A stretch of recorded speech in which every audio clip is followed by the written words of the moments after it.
గాలిలో పని గాలి ఆడిపోతే కింద ఆడిపోతాం. అదేంటంటే సిగారాలు అంట, సిగారాలు వేసుకుని పని చేస్తూ ఉంటాము. ఈ డ్రిల్ ఉంటుంది, ఇంకోటి దిగ్గోళ్ళకి బెజ్జలు వేసి ఈ క్రిస్టల్ తగిలిస్తూ ఉంటాం అన్నమాట. ఆ రోజు ఎక్కడంటే గ్రైన్లోనూ కల్దీగా వెళ్ళాము. వెళ్ళి సిగలు వేసుకున్నాం. రెండో సిగలు అదమంటే దిగ్గో తగిలాము, చెట్ట అవ్వట్లేదు. సర్లే కదని బయటకు వచ్చి అక్కడ జుబ్బాలు అక్కడ చూసి ఏదో బాడీ పుచ్చి ఏదో కనపడితే అది తీసుకొచ్చి పైన వేసుకుని డ్రిల్తో పని చేస్తుంటే బెంకి వేసుకుంటూ వచ్చి ఇంకా మళ్ళీ వెనక్కి జరగాలి. తెల్ల కదా వెనక్కి జరుగుదామని చెప్పి స్టూల్ ఇలాగ వెనక్కి వేసుకున్నాం. ఇలా వెనక్కి వేసుకుని మళ్ళీ ఎక్కినప్పటికీ అది మొత్తం కూలిపోయి కింద పడిపోయాం. మనం కింద పడిపోయి అది డ్రిల్ మెషిన్ కింద పడిపోయింది. ఆ పక్కనే కొయిటోడు ఏదో చాలా విలువైంది, దాని మీద పడలేదు, కింద పడిపోయింది. తర్వాతనేమో నేను కింద పడలేదు, చెక్క మీద పడ్డాను, నాకేం చెప్పలేదు. దేవుడు మరి మరి ఎన్నో అనుకుంటూ ఉంటాం. దేవుడు చేసే కార్యాలు అద్భుతాలు మనకి తెలియవు. కాబట్టి ఇప్పుడే మన పల్పుర ప్రసాద్ చెప్పింది, ఆయన యొక్క అకామ విషయంలో వాళ్ళు ఎంత టెన్షన్ పడుతున్నారో మనకు తెలియదు.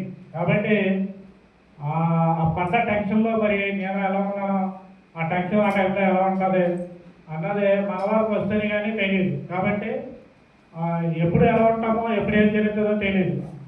అప్పుడు నాకు అలా జరిగింది. నాకు అసలు చిన్న గాయం కానీ బెనకడం కానీ నొప్పి కానీ ఏం కాదు. దేవుడు నన్ను సురక్షితంగా ఆ రోజు నన్ను లేపగలిగాడు. తర్వాత ఇంకోటి ఏంటంటే, మేము పనికి వెళ్ళేటప్పుడు ఒక దగ్గరికి అందరం చేరుకుని అక్కడ బళ్ళలో సామాన్లు వేసుకుంటాం అన్నమాట. ఆ రోజు నేను ఎందుకో కానీ కొంచెం లేట్గా వెళ్ళాను. లేట్గా వెళ్ళేటప్పటికి మా ఊళ్ళో అందరి ఆ కమలని పోలీసు వచ్చి చెక్ చేయాలి. నాదేమో కాదేమో అక్కమ్మ, మిగతా ఇద్దరం ముగ్గురు ఉన్నా కాదు వాళ్ళు, వాళ్ళు కూడా రాలేదు ఎవరో. అందరూ మామూలుగా కంపెనీ తరఫున వాళ్ళు అందరూ వచ్చి ఉన్నారు అక్కడ. ఇలాగా పోలీసులు వచ్చి చెక్ చేసి అందరూ మామూలుగా కంప్లీట్గా ఉన్నాయి కాబట్టి వదిలేసి వెళ్ళిపోయాడు. అప్పుడు తర్వాత నేను వెళ్ళినప్పుడు జోన నువ్వు వచ్చుంటే ఏం జరిగేదో ఏంటో తెలియదు, అందరికీ చెక్ చేసాడు, వచ్చి తీసుకెళ్ళిపోదేమో పోలీసుడు అని చెప్పాడు. సరే బాబు దేవునికి ప్రెసిడెంట్ అని చెప్పుకుని అలాగే నాలుగు వచ్చిందేమో లేట్గా అనుకుని నేను దేవునికి కృతజ్ఞత తెలియపరుచుకున్నాను. కాబట్టి దేవుడు ఎప్పుడూ మనకి ఏదోటి మనలో ఏదో చేస్తూనే ఉంటాడు. మనం పడిపోకుండా కాపాడుతూనే ఉంటాడు. మనం ఎప్పుడు దేవుడిని నిందించకూడదు. ఎందుకంటే దేవుడి మీద ఆధారపడ్డ ఏ జీవిని కూడా దేవుడు మరి అన్యాయం చేసినటువంటి పరిస్థితులు లేవు.